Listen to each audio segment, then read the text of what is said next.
تو بسم اللہ الرحمن الرحیم، ابھی آپ کو جو غزل میں سنانے لگا ہوں اس کا ردیف ہے سے گریزاں ہو۔ انسان زندگی میں مختلف ادوار میں مختلف ایسی جگہوں سے گزرتا ہے جہاں پر وہ کوئی کام کرنا نہیں چاہ رہا ہوتا، اس سے بچنا چاہ رہا ہوتا، اس سے گریزاں ہو رہا ہوتا۔ تو اس تناظر میں یہ کچھ اشعار ہیں۔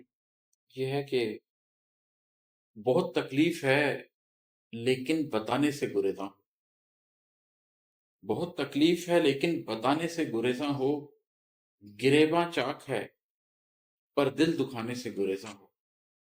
آپ کی زندگی میں ایک وقت ایسا آتا ہے جب آپ کو تکلیف اتنی زیادہ ہوتی ہے کہ دیکھنے والا آپ کے چہرے سے، آپ کی آنکھوں سے، آپ کے ایکسپریشن سے یہ جان سکتا ہے کہ آپ تکلیف میں ہیں، لیکن آپ بتانے سے گریزاں ہوتے ہیں۔ گریباں چاک ہے پر دل دکھانے سے گریزاں ہو۔ آپ کا گریبان چاک ہوا ہوتا ہے، غم دورہ نے آپ کی وہ حالت کر دی ہوتی ہے کہ آپ کی حالت آپ کے بتائے بغیر بھی دوسرے کے اوپر واضح ہوتی ہے، لیکن پھر بھی آپ اپنا دل کسی کو دکھانا نہیں چاہتے۔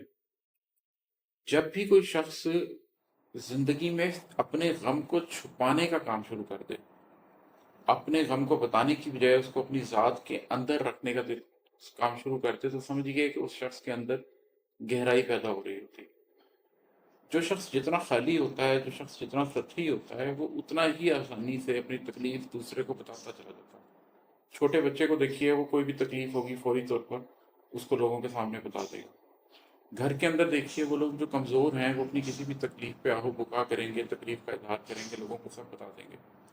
لیکن عمومی طور پر وہ لوگ جن کے اوپر ذمہ داریاں زیادہ ہوتی ہیں، وہ لوگ جنہوں نے گھروں کو، خاندانوں کو، کمپنیوں کو، اپنے ارد گرد موجود لوگوں کو لے کر چلنا ہوتا ہے، وہ اس احساس ذمہ داری کی وجہ سے اپنے دکھ کا اظہار نہیں کر پا رہے ہوتے۔ ایسے بہت سے لوگ اگر آپ اپنے دائیں بائیں دیکھیں گے تو آپ کو نظر آ جائیں گے۔ آپ میں سے بہت سے ایسے لوگ ہوں گے جو خود بھی اس میں سے گزرے ہوں گے۔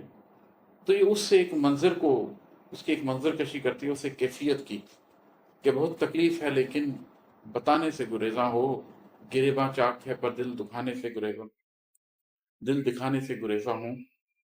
اور ہے کہ بہت کچھ سوچ رکھا ہے، بہت کچھ دل میں پنہاں ہے، بہت کچھ سوچ رکھا ہے، بہت کچھ دل میں پنہاں ہے، نگاہوں میں جو دکھتا ہے سنانے سے گریزاں ہو۔